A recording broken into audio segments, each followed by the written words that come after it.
damos la bienvenida a este proyecto que es su segunda edición, denominado Educación en el siglo XXI. Es un proyecto de cooperación entre el Grupo ANIMA de la Universidad Santa Catarina de Brasil y la Universidad Blas Pascal de Argentina.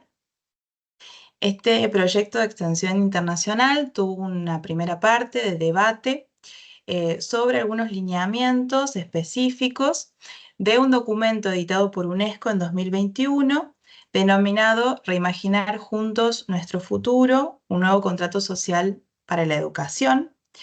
Este proyecto pretende fortalecer los lazos virtuales entre las comunidades de aprendizaje y las universidades, específicamente entre Brasil y Argentina, y tiene como objetivo final la creación de un curso de formación continua para los profesores de educación básica.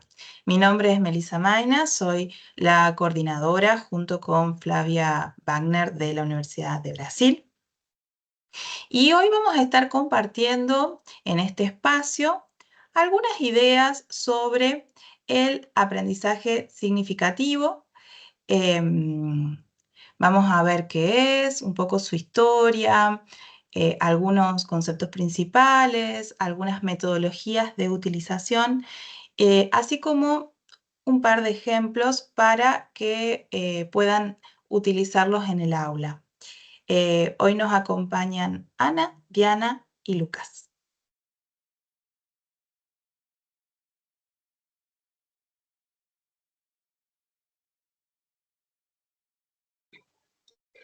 Olá, bom dia. Eu me chamo Ana Franciele, sou aluna do curso de Pedagogia no 7º período da UniFG. O tema é o que é aprendizagem significativa. Na história, a aprendizagem significativa foi desenvolvida por David Ausubel em 1963 e 1968 e reiterada em 1223. Em 2003. A aprendizagem significativa é uma teoria de David Ausubel na década de 60. Ausubel de linha comportamental e retornou e num comportamento observável do sujeito. Foi nesse contexto que Ausubel começou a desenvolver e apresentar sua pesquisa sobre a aprendizagem significativa. Isso, segundo ele, ocorre quando um novo indivíduo se relaciona com outro de maneira não arbitrária, com os conhecimentos pré-existentes no indivíduo, interagindo de forma significativa e provocando mudança cognitiva. Mas o que é a aprendizagem significativa? É um conceito que se refere a um processo pelo qual os alunos constroem ativamente novos conhecimentos, relacionando-os com seus conhecimentos pré-existentes de forma significativa e relevante. Essa abordagem valoriza a compreensão profunda e a aplicação prática do conhecimento, em contraste com a simples memorização de informação.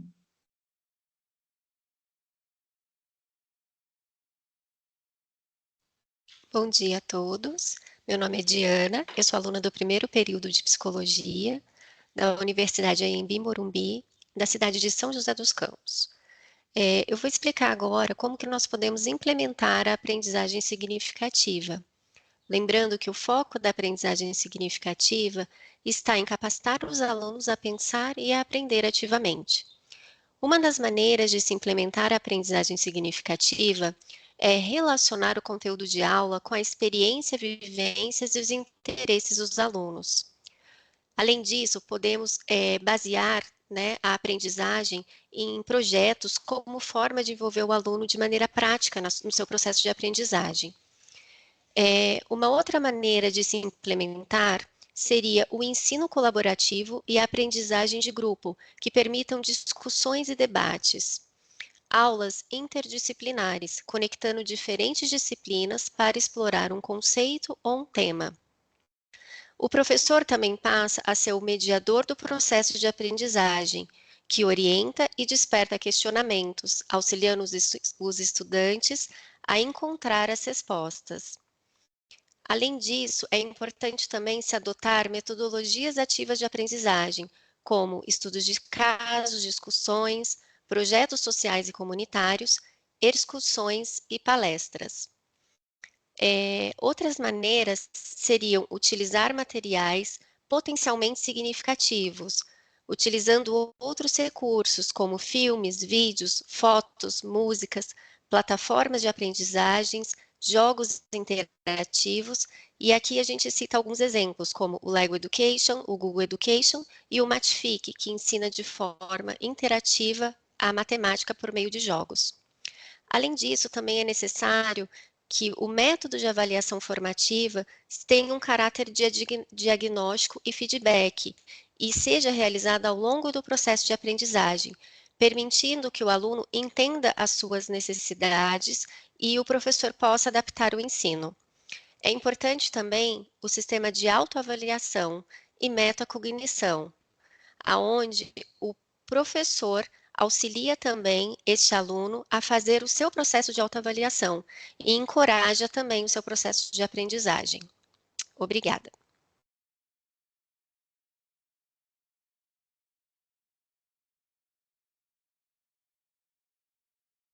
Olá, bom dia. Meu nome é Lucas, sou estudante do segundo período do curso de Pedagogia e vou falar um pouco sobre que casos de aprendizagem significativa você conhece. Bom, de primeira mão, existem 4 casos, né, em linhas gerais, e aí vou falar um pouco do primeiro, que seria e é a sala de aula invertida, né? Nessa metodologia, o aluno ele internaliza os conceitos essenciais antes da aula, e depois ele discute os conhecimentos adquiridos com os colegas e tira possíveis dúvidas com a ajuda e orientação do professor, né? Há essa troca aí mútua entre aluno e professor como um todo. O primeiro contato, ele ocorre com o conteúdo, acontece de maneira autônoma, ou seja, ele meio que constrói esses conhecimentos prévios pelo próprio aluno, né? E por meio de materiais digitais, smartphones, videoaulas, games, podcasts, pesquisas, textos e fóruns, em linhas gerais. Já no segundo exposto, temos os mapas conceituais, né? Que ele tem como proposta também chamada de mapas conceituais, consiste em uma representação visual. E aí uma coisa mais visual que o aluno pode visualizar de forma apresentável, né? E aí de relações significativas, de conceitos em forma de preposições, né? Unindo um ou mais termos dentro dessa proposta, para estabelecer um significado final ali naquela aula como um todo. Já nas metodologias ativas, elas têm como propósito permitir que os alunos desenvolvam as habilidades, né, e competências de forma prática, aproximando-as dos conteúdos, estabelecendo um sentido e facilitando ali a assimilação como um todo, né, propor essa assimilação de forma mais nítida e mais perceptível como um todo, a fim de estabelecer a tecnologia, né, utilizada ela como um recurso. O próprio estudante ele constrói o seu conhecimento nesse modelo, né, estimulando funções cognitivas, né? E aí, por fim, temos o estudo de caso, né, que ele trata-se de uma excelente oportunidade para os alunos adquirirem os conhecimentos diante de soluções, né, com um certo grau de complexidade. E aí, exemplos como um texto, uma situação, um caso específico de um determinado grupo ou assunto, e aí ele vai fazer essa resolução de problemas, né? E vai tratar essas experiências de formas mais primordiais para a sua vida como um todo, né? Ele acaba adentrando ali, vivenciando o problema, indo atrás de soluções, sendo individual ou coletivamente com os seus demais colegas. É isso, obrigado pela atenção de todos.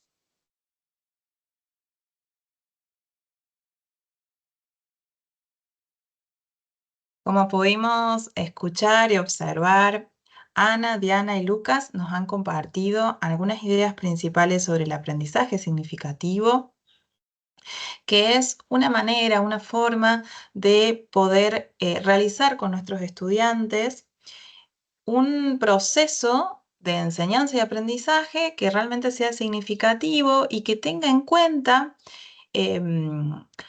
los proyectos sociocomunitarios, los casos y todo aquel apoyo visual necesario y auditivo para poder dar cuenta de ese conocimiento, de ese proceso necesario para realizar un aprendizaje significativo, es decir, un aprendizaje que realmente pueda ser útil en esta comunidad, en este proceso histórico y social que nos toca atravesar.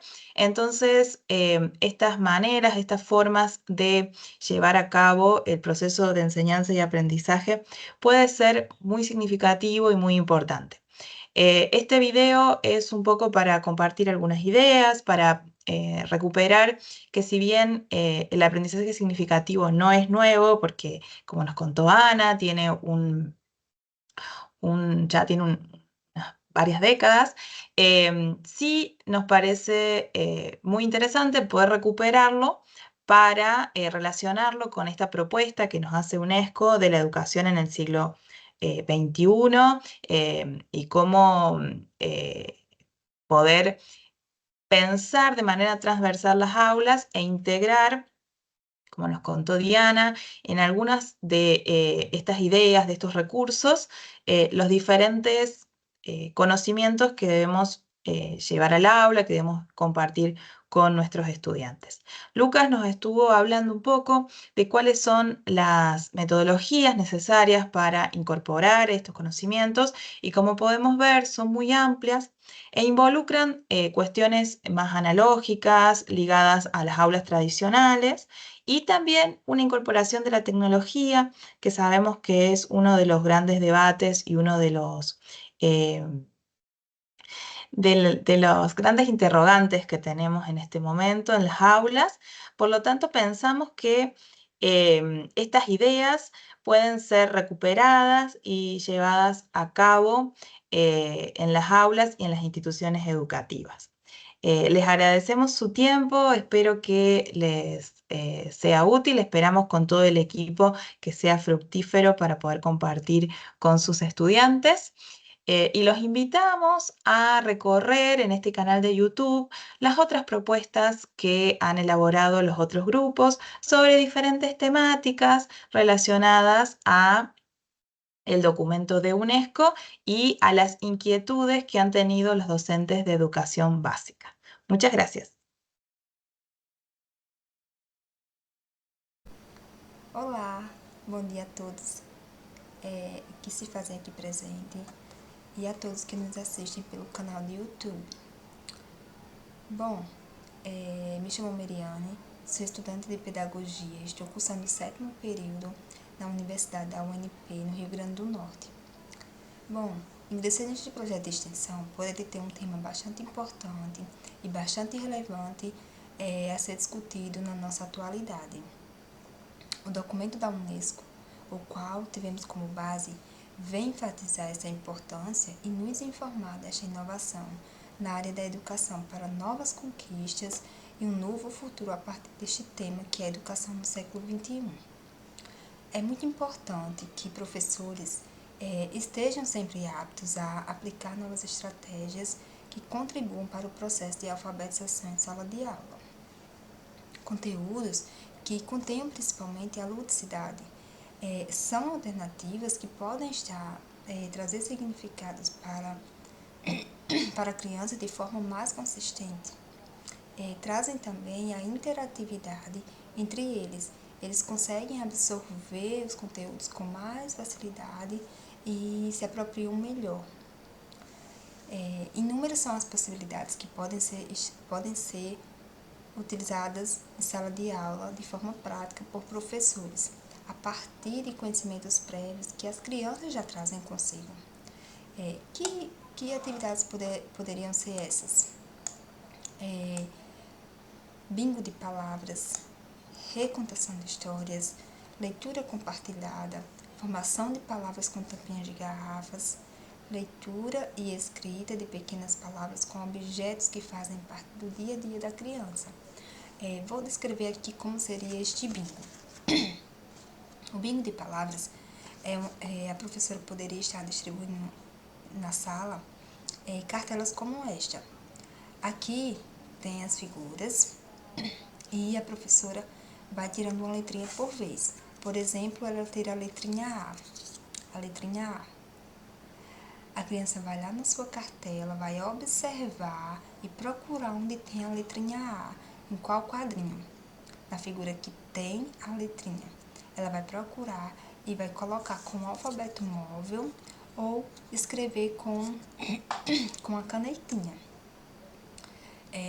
A criança que preencher a cartela, a professora pode estar sorteando um brinde ou mesmo usando as suas estratégias dentro da sala de aula, a partir desse jogo que tanto ela está aprendendo como ela está brincando ao mesmo tempo. Recontação de histórias. A professora pode, em sua aula, contar uma história para a sala e a partir desta história, eles recontarem da forma como eles entenderam. Eles vão fazer a escrita de uma nova história a partir do que eles ouviram. E ao final, a professora irá perceber que as histórias não têm um começo, não têm um meio, não têm um fim iguais. E isso trabalha a imaginação, a criatividade deles. Também pode ser leitura e escrita de pequenas palavras com objetos que fazem parte do dia a dia da criança, como, por exemplo, a professora pedir que eles levem para a sala objetos que eles gostem. Então, inúmeras são as possibilidades de objetos que vão estar em sala, né? Porque cada um tem o seu gosto diferente. Mas, por exemplo, a criança leva uma bola. A professora vai pedir que ele leia oralmente aquele objeto. Ele vai ler oralmente. Em seguida, o segundo passo, a professora vai pedir que construa o nome do objeto com o alfabeto móvel e, logo após, fazer a escrita do nome. O processo, e ela vai pedir a cada um por vez que faça esse processo. Então, todas essas são alternativas que o professor pode estar utilizando em seus planos de aulas de forma prática. Assim tornará as aulas mais prazerosas, mais participativas e mais comunicativas, onde eles conseguirão apropriar-se da escrita mais facilmente. Dessa forma, tornará a aprendizagem mais efetiva e mais significativa. E o aluno, ele começa a perceber a importância de ler e escrever, não só nos espaços escolares, mas também no seu dia a dia. Por exemplo, quando eu falei do bingo, ele vai buscar na memória onde já presenciou algo, essa relação. Ele vai lembrar que já participou de algum bingo em algum local com seus pais, ou mesmo ter brincado em casa no ambiente familiar. Ele vai buscar essa memória e vai fazer essa correlação. Fica mais fácil para que ele possa compreender o conteúdo e possa aprender mais facilmente. Nesse processo, faz com que o aluno estimule a sua própria autonomia, a sua confiança, ter pensamento crítico. Tudo isso vai atribuir a novos significados aos conhecimentos que eles já trazem. E para finalizar, estas foram algumas possibilidades de atividades que professores podem estar utilizando, colocando em prática em sala de aula, tornando as aulas mais prazerosas, fazendo com que o aluno ele amplie mais seus conhecimentos de forma mais sólida e mais duradoura, trazendo uma aprendizagem mais significativa para a bagagem dos seus conhecimentos. Então, essas foram algumas possibilidades de atividades que professores podem estar buscando, aprendendo e colocando em prática. Eu quero agradecer o espaço e quero desejar um bom dia a todos que nos assistem.